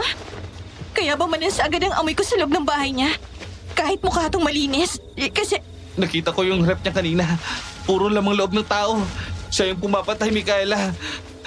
Kaya dapat umalis na tayo. Sa likod mo! Suminghap akong lumingon at nakita ko roon ang babaeng tinatawag na Olivia ni Joan. Napalunok ako habang inaalis ang tali sa kamay ni Joan. Hindi ko inalis ang tingin ko sa babae. Ikaw palang aswang. Ako nga. Ang tagal mong nalaman, Iha. Bakit mo to ginagawa sa amin? Bakit dito ka dumayo para pumatay? Maayos ang buhay namin dito. At ano? Itutulad mo ako sa'yo na hindi kumakain ng laman ng tao. Sa mahinang katulad mo. Hindi ako mahina. At hindi naman masama kung ayokong tumulad sa inyo. Kaya nakikiusap ako, Olivia. Umalis ka na. Huwag ka na lang pumatay. Tigilan mo na ang pambibiktima ng mga inosenteng tao. Nang matapos kong makalagan si Joan, ay tumayo ako at tinago siya sa likuran ko. Matapos yun, ay nakatingin lang ako kay Olivia na nakangisi sa akin. Pagkatapos ay kay Joan na naramdaman kong nasa likuran ko nang nakatayo. Ano naman ang magiging kapalit? Kung sakaling pumayag ako sa gusto mo, mamamatay ako sa gutom, Micaela. Kaya matindi ang hinihingi mong kapalit sa akin. Kaya dapat, malaki rin ang kabayaran. Kapayapaan, Olivia.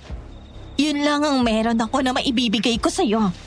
Dahil kung hindi ka titigil sa pagpatay, ay hindi rin ako titigil sa pakikipaglaban sa'yo.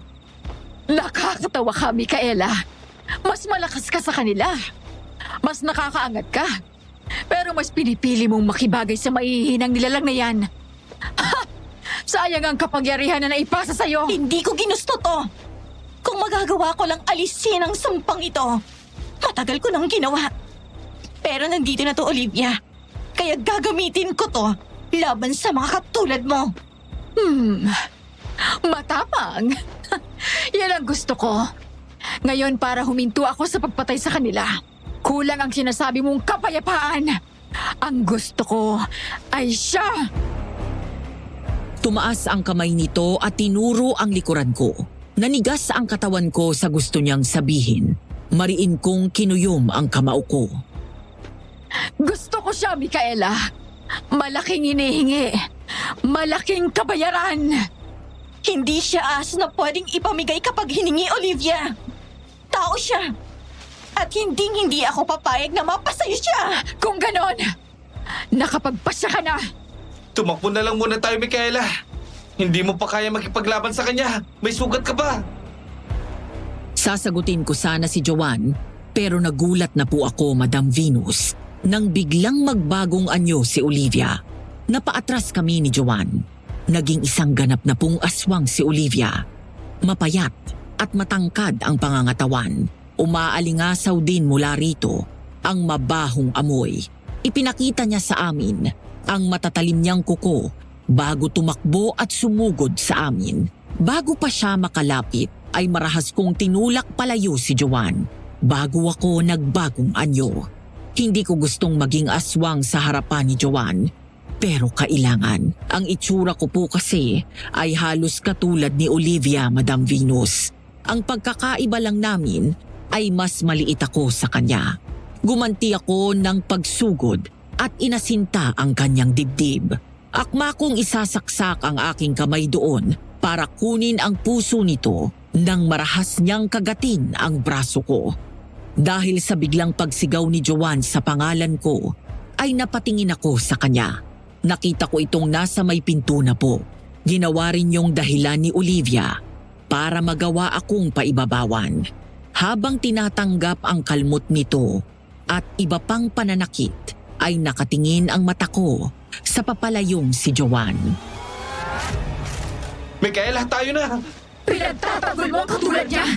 Tingnan mo kung paano ka niya iniwanan sa kamatayan mo! Imbis na sagutin ang pang-aalaska niya sa akin, ay malakas ko po siyang tinapig. Napahiga siya at pinagkakakalmot ko. Ibinaon ko ang kuko ko sa kanyang dibdib, pero nagawa niya yung harangin. Gumulong kami sa loob ng maliit na kwarto habang umaangil sa isa't isa. Maraming beses ko siyang kinalmot sa braso nang magawa niyang hawakan ng mahigpit ang leeg ko. Hanggang sa makagawa ako ng paraan para makaalis sa mahigpit niyang pagkakahawak sa leeg ko. Mabilis siyang lumayo sa akin at kasabay nun ay ang pagpasok ni na Joanne at Lolo Berting. Nakakatakot na ngumisi sa akin si Olivia. Parang nababasa ko na agad ang nasa isip niya, Madam Venus. Dahil mabilis pa po sa kisap mata nitong tinakbo ang pagitan nila. Nakahanda na sanang saksakin ni Olivia ng mahaba niyang kuko sa tiyan si Joanne. Nang mabilis kong hinarang ang katawan ko sa harapan niya, nagulat ito nang makita ako. Naramdaman ko ang pagtulo ng sariwang dugo palabas sa akin. Nakakatakot na tumawa si Olivia nang bumagsak ang katawan ko sa sahig. Micaela! Ayop ka talagang aswang ka! Mamatay kang matanda ka! Bata pa ako! Ha? Ikaw ang mauna! Itigil mo yan! Pater noter quies en caelis, sanctificitur nomen tuum, adveniat regum tuum, fiat voluntas tua, sicut in caelo et in terra, panim nostrum quotidiamon, da nobis hodie, et dimite nobis debita nostra sicut, et nos dimitimos, debitoribus nostres. Amen! Tumigil ka! Micaela, bakit mo ginawa yon? Mamatay siya! At mamatay kayong lahat! Wala akong ititira sa inyo ng buhay! Diyan ka nagkakamali, aswang! Dahil napapalibutan ka na ng insenso at asin, hindi ka na makalalabas ng bahay. Mamatay man kami. Kasama ka naming maubos rito. Pero bago kami mamatay, sisiguraduhin kong mauuna ka! Hindi pa tayo tapos! Babalikan ko kayo! Huwag niyong patakasin. Kahit nanlalabo ang paningin at nanghihina, ay sinubukan ko pa ring bumangon para sana mahabol ito. Ngunit kusang bumigay ang katawan ko sa bisig ni Joanne. Pareho kaming nasa lapag. Kitang-kita ko ang sunod-sunod na pagtulo ng luha ng mga mata niya, Madam Venus. Pinilit kong umiti at pinunasan yon gamit ang kamay kong nababalutan ng dugo. Bakit ka umiiyak? Pangalawang beses mo nang inililigtas ang buhay ko. Kasi mahal kita. Mika, Kailangan natin malunasan ang sugat niya, Joanne. Tayo na. Micaela, ano nangyari? Sasagutin ko sana si JJ, Madam Venus. Ngunit nilamon na po ako ng dilim at hindi na alam ang mga sumunod pang nangyari. Pinakwento ko na lamang po kay Joanne ang mga sumunod pang nangyari. Sinabi niyang kamuntika na raw po akong mabawian ng buhay dahil sa dugong nawala sa akin. Ihiga mo siya sa papag. Padali. Kukuhanin ko yung mga gagamitin. Anong magagawa ko, Lo? Paano ko siya maililigtas? Takot na takot daw po siya noon, Madam Venus. Hindi raw kasi alam ni Joanne ang gagawin sa akin. Sobrang putla ko na raw at halos hindi na humihinga. Isama pang noong hawak niya ang kamay ko ay halos malamig na. Si JJ raw ay panay iyak habang kumukuha ng kanilang gamit. Hinalikan ni Joanne ang likod ng palad ko. Sabi niya sa akin, Madam Venus, nang panahong yun daw ay may napagtanto siya. Mika, please. Gumising ka na. Hindi ko pala kaya kapag nawala ka sa akin. Mika, Joanne, lumabas ka muna. ayoko, Lo. Gusto kong masiguradong ligtas si Mika. Pakakasalan ko pa siya. Kailangan pa namin magpakasal. Nangako ako sa kanya noon. Nangako kami sa isa't isa. Tapos, hindi ko pa nabanggit sa kanya na naalala ko. Apo, naiintindihan kita. Maaari kayong magpakasal ng Mikaela pagkatapos ng lahat ng ito. Kapag nasigurado na nating ligtas na ang lahat laban sa masamang aswang na yon. Pinsan, tayo ka na riyan. Alam kong matutuwa si Micaela kapag narinig niyang magpapakasal kayo. Pero kailangang malinisan ang sugat ni Micaela. Kaya tumulong ka. Huwag kang huminto lang dyan. Sige. Akin na yung palanggana. Sisiguraduhin kong matatapos na si Olivia, Mika. Para maging asawa na kita. Tapos, lalayo tayo sa kanilang lahat. Hindi ka na nila masasaktan pa. Hayaan mo, Apo. Magiging maayos din ang lahat. Ano yung inilalagay mo sa sugat niya, Lo? Bakit dahon-dahon yan? Mas mabisa itong dahon ko, Apo, kaysa sa mga gamot na nabibili mo sa tindahan. Kailangan to ni Mika para mabilis gumaling ang mga sugat niya. Napakalalim. Nabuksan na naman ang dati niyang sugat. Gaano siya katagal na mawawala ng malay, Lo? Kasing tagal ba noong una? Hindi ko sigurado, Apo. Depende sa kanya yon. Pero ipagdasal natin gumaling siya agad. Nang muli kong imulat ang mga mata ko, ay pamilyar na pawid na bubungan ang sumalubong sa akin. Masakit ang buong katawan ko, lalo na ang sikmura ko, kung saan ko naaalalang nasaksak ako ni Olivia. Marahan akong bumangon ng papag at lumabas ng bahay, Madam Venus. Hindi ka pa dapat bumabangon, Mika. Bakit ka nang gugulat, Johan? Sumakit ang dibdib ko sa'yo. Humiga ka muna at magpahinga. Hindi ka pa ganun kalakas. Ay, kaya ko na. Uy, gising ka na pala. Mabuti yan. Eto yung gamot. Inumin mo muna para maghilim na ng tuluyan yung sugat mo. Ano yan? Hindi ko sigurado kung ano pero sabi ni Lolo, gamot na hiningi pa niya sa mga kaibigan niyang engkanto. Para raw sa'yo. Subukan mo na. Sige. Ang pait. Sobrang pait. Tiisin mo lang, mahal. Makakabuti yan sa'yo. Ha? Anong tinawag mo sa akin? Mahal. Kasi mahal kita. At gusto kitang kasama sa buong buhay ko. Teka, Bakit nagtataka ka, ha, mahal? Hindi ba't nangako ako noon na magpapakasal tayong dalawa? naaalala mo? Oh. Sorry kung di ko pa nabanggit sa'yo. Pero habang tulog ka, habang nasa alanganin ng buhay mo, na-realize kong mahal kita. Na-realize kong gusto kong makasama ka habang buhay. Johan? Huwag ka nang umiyak, mahal ko. Pasensya ka na. Ngayon ko lang nasabi sa'yo. Sabi ni Lolo, pwede na tayo magpakasal pagkatapos ng problema natin ngayon. At gagawin ko yan.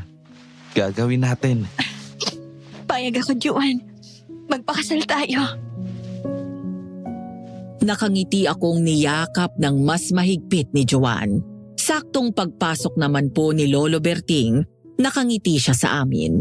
Humiwalay ako kay Joanne. Lo, ano pong nangyari? Nahabol po ba si Olivia? Hindi, Iya. Palagay ko'y naghahanda at nag-iipon lang ito ng lakas para sumugod ulit sa atin. Pero bakit, Lolo? Anong nagawa kong kasalanan para ganituhin niya tayo? Bakit ngayon? Isa lamang ang naisip kong dahilan, Iya. Sabi-sabi na, kasi noong may konseho ang mga aswang, at may patakaran ding sinusunod, palagay ko ay isa siya sa konseho. Anong kasalanan ko ngayon, Lo?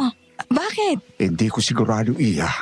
Pero base sa sinabi niya, nung naglabang kayo at parang dahil ito sa hindi mo pagkain ng laman ng tao, hindi kaya nabalitaan nila yon? Kung gano'n, sa akin nagsimula. Sa akin din matatapos, Lo. Micaela, mahina ka pa. Huwag ka na munang sumugod sa kanya.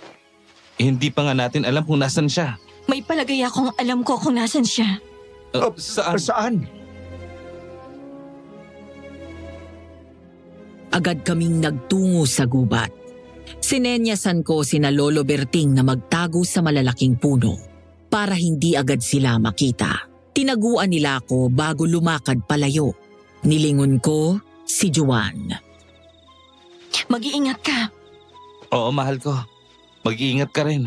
Nasa likod mo lang kami. Gubat.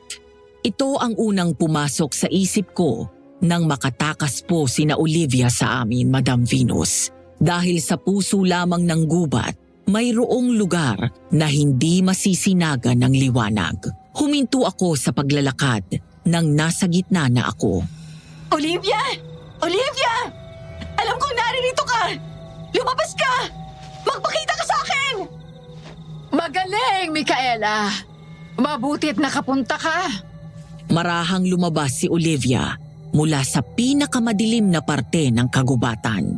Nakasuot ito ng kakaibang damit na parang pangreyna at nakasunod sa babae ang ilang kalalakihang walang damit pang itaas. Umalis na kayo rito at huwag na ulit magpakita, Olivia. Wala nang dapat pang masaktan. Oh, ang tagapagligtas. Ang uwad na nilalang aswang na nagpipiling tao. Ano ang pakiramdam mo na nakikisama ka sa hindi mo kauri? Kauri ko sila. Kauri ko sila bago dumating ang mga kamag-anak namin at sa pilitang pinakain sa amin ang mga sisiw. Tao kami. Tao dapat kami. Pero hindi na ngayon. Kaya dapat nakikisama ka sa mga katulad mo. Sa amin, sumusuway ka sa patakaran, Micaela. Dapat tao ang kinakain mo, hindi mga hayop! Diet ko yun kaya huwag kang makialam! Hindi ako makikisapi sa samahan niyong puro nagbubulok ng kalooban! Kung ganon, wala na akong magagawa pa, kundi ang patayin ka at ang pamilya mo! Kasama ng albularyo na yon at ang mga apo niya! Hindi mo sila masasaktan! Nagbago po ako ng anyo, Madam Venus, at agad sumugod sa kanila. Gamit ang matatalim kong kuko, ay inuna ko ng gilitan ng leeg ang lalaking nasa kaliwa nito. Sa gulat nito, ay hindi na niya nagawa pang magbago ng anyo. Namatay na siya. Binalingan ko si Olivia. Naging isa na itong aswang at sumugod papalapit sa akin. Agad ko siyang pinaulanan ng kalmot. Pero nahuli niya ang kamay ko. Hinila palapit sa kanya at nilapit ang mukha ko sa kanya. Nagkakakawag ako para makawala sa pagkakahawak niya. Mahinang nilalang! Hindi ka nababagay na mapabilang sa aming lahi! Matagal ko nang hindi gusto! Pero gagamitin ko to! Laban sa'yo! Ngayon na! Nang sabihin ko yon, ay lumabas sina Joan, Lolo Berting at JJ sa pinagtataguan nila. Sumugod sina Lolo Berting at JJ sa iba pang aswang na kasama ni Olivia. Gamit ang buntot pagi at palaso, ay napatay nila ang mga ito sa pagsakal at pagtama sa puso. Tumakbo si Joan sa gawin namin. Gamit ang asin, ay sinabuyan niya ang katawan ni Olivia na umaray naman at nagsimulang umusok. Nakawala ako sa hawak niya at agad lumapit kay Joan kahit habol pa ang hininga. Walang iya ka! Papatayin kita! Mauna ka sa amin! Ah! Itinaas ni Joan ang hawak niyang itak at sumugod. Nadaplisan naman ito ni Joan sa braso bago malakas na sinagki, kaya ito tumilapon sa gilid. Tumakbo ako at pinulot ang nalaglag na itak. Mahigpit ko itong hinawakan at tinutok sa kanya. Aswang! Aswang na may hawak na itak! Isa ka talagang mababang uri! Imbis na magpadala sa sinasabi niya, ay pumwesto ako sa kanyang likuran at sinugatan ang mga litig nito sa binti para mapaluhod. Nagawa niyang kalmutin ang tiyan ko, kaya napaigik ako. Pero bago ako lumayo, ay sinaksak ko muna ito sa tiyan. Umubo ito ng dugo. Idiniin ko yun at pinaikot hanggang sa bumukas na ang tiyan nito. Naramdaman ko sa likuran ko si Joanne, kaya bumalik ulit ako sa anyong tao ko. Tinignan ko si Olivia ng malamig. Tandaan mo ang mga mukhang to, Olivia! Kami ang dahilan kung bakit ka mamamatay ngayon! Kaming mga tao! Mahihina pa! Ang dami mong satsat! Hinubad ni Joanne ang suot niyang kwintas na may lamang kumukulong langis. Pagkatapos ay isinubo sa bibig ni Olivia. Nanlaki ang mga mata niyang puno ng pagtataka at pagkagulat. Pagkatapos ay malakas kong itinaas ang baba nito hanggang mabasag ang bote sa bibig niya. Hinila ako ni Joanne palayo sa aswang na nag-uumpisang lumiwanag at masunog ang katawan. Ilang sandali pa ay malakas na tunog ang gumising sa buong kagubatan kasabay ng pagkawala ni Olivia. Joanne! Micaela! Napatay na namin ang ibang aswang! Itong dalawang pangit na lang tong natitira! Papalayain namin kayo sa ngayon. Pero may dahilan yon. Sasabihin ninyo sa konseho ninyong tigilan na ako. Ang mga mahal ko sa buhay at ang baryo namin. Dahil kapag nakita ko pa kayo ulit na umatake rito, lahat kayo magagaya kay Olivia! Naiintindihan niyo ba? Nanginginig na tumango ang dalawang aswang bago tumakbo palayo sa amin. Nakasunod lang ang malamig kong tingin sa kanila, Madam Venus, hanggang sa maglaho po sila sa paningin ko. Napalingon ako nang maramdamang may pumatong sa balikat ko. Damit. Magbihis ka na, mahal. Baka lamigin ka.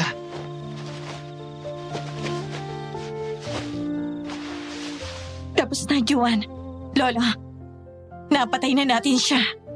Sa sobrang saya ko po, ay pagkasuot ko ng damit, ay lumapit ako kay Joanne at niyakap siya ng mahigpit na agad naman niyang ginantihan. Sumunod kong niyakap sina Lolo Berting at JJ. Kahit na mukha po kaming gusgusin ay ayos lang dahil habang nakatingin ako sa nililipad na abo ni Olivia ay kumakalma na ang puso ko. Ligtas na tayo.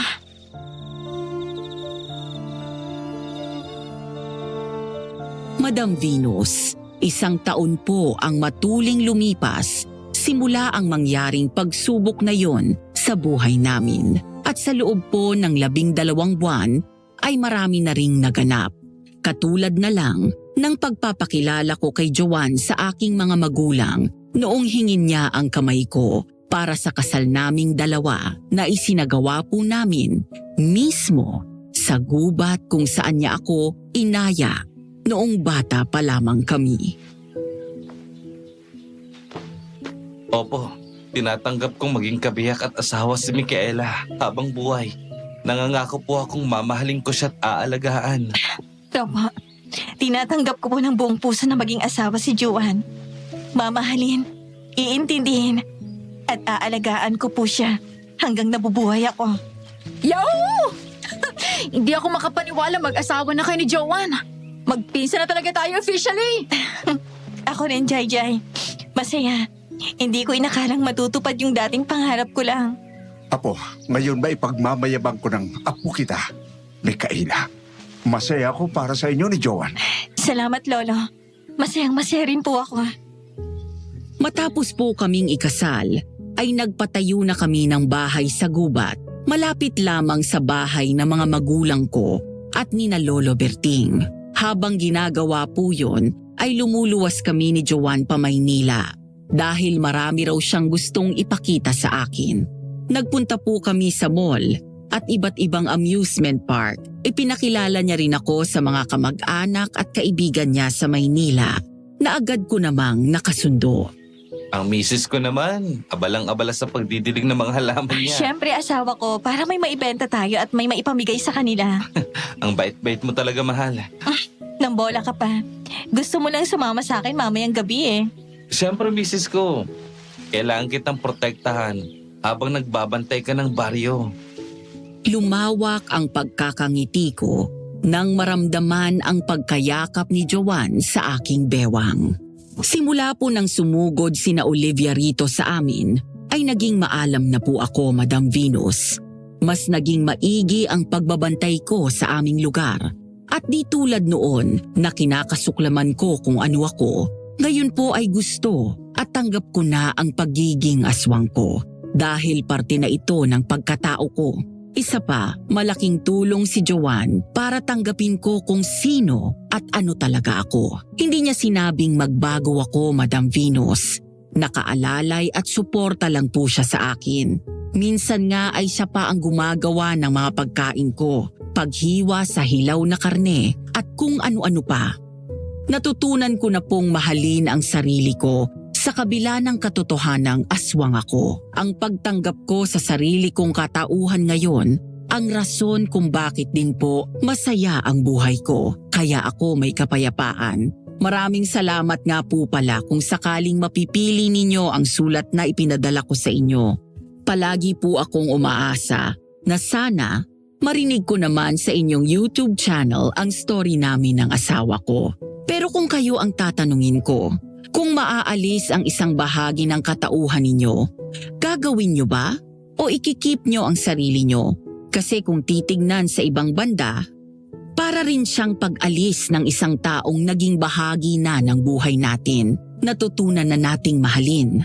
Salamat po ulit. Sana po sa mga nakikinig ngayon at sa iyo, Madam Venus, makahanap din po kayo ng kapayapaan sa inyong mga sarili. Hanggang dito na lamang po ang liham kong ito. Sana'y nagustuhan ninyo ang kwentong buhay ko. Mag-iingat po tayong lahat. Lubos na gumagalang, Micaela. Napakagandang liha mula sa ating sender na si Micaela. Alam nyo, humahanga ako sa kanilang dalawa kasi hindi biro ang tumupad sa pangakong matagal ng binitawan. Lalo pat kasalang usapan, panghabang buhay at pagkakatali sa isa't isa. Alam nyo naman sa panahon natin ngayon, marami nang takot ang makipag-isang dibdib dahil sa mga hiwalayan. Nakakatuwa na makita ang dalawang tao na tumupad sa kasunduan nila, hindi ba? Ipinapakita ng pag-iibigan nilang dalawa na hindi hadlang ang distansya, tagal at pagkakaiba-iba ng dalawang nagmamahalan. Hanggang sa susunod na kwentong ating pagsasaluhan. Hanggang sa muli!